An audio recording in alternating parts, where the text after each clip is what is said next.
begins a new chapter in what has been called Ohio's largest public corruption scandal. Thanks so much for being here with us. I'm Katie Houston. And I'm Damon Maloney. Former House Speaker Larry Householder is already serving time for his role in a bribery plot involving First Energy and House Bill 6. Now he's back in court in Cuyahoga County, accused of more ethics violations. News 5's Catherine Ross was in the courtroom this morning and explains now why the new felony charges could prevent the former lawmaker from ever seeking office again. While on video conference from prison Friday, will enter a plea of not guilty and ask the court to adopt the recommendation of a personal bond made by the bond commissioner.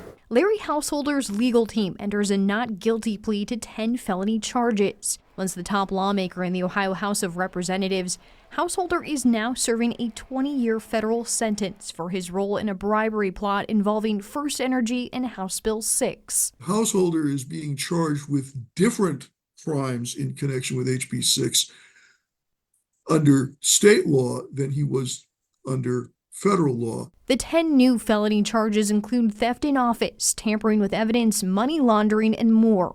Case Western law professor Jonathan Enton explains this separate state case has separate implications. Ohio has different criminal provisions than the feds have. If convicted for theft in office, it would disqualify Householder from ever holding public office in Ohio again.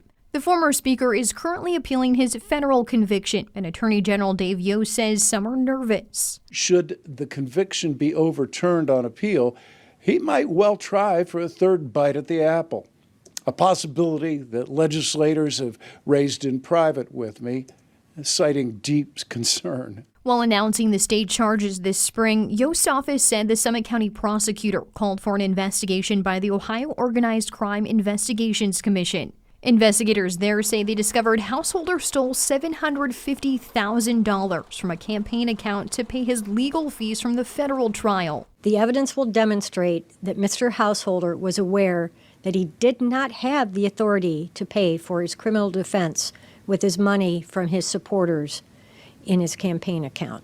Householder was removed from office in 2021, and prosecutors say the latest allegations against him should keep him out of office. He committed crimes against the state of Ohio.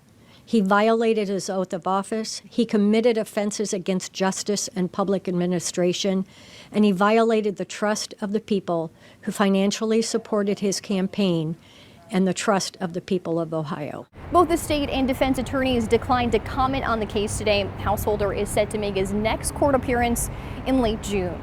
In Cleveland, Catherine Ross, News 5. And today the judge ordered a $100,000 personal bond. This case is being tried in Cuyahoga County because that's where the financial transactions allegedly happened. Householder's attorney says they are reserving the right to challenge the venue and the statute of limitations in this case.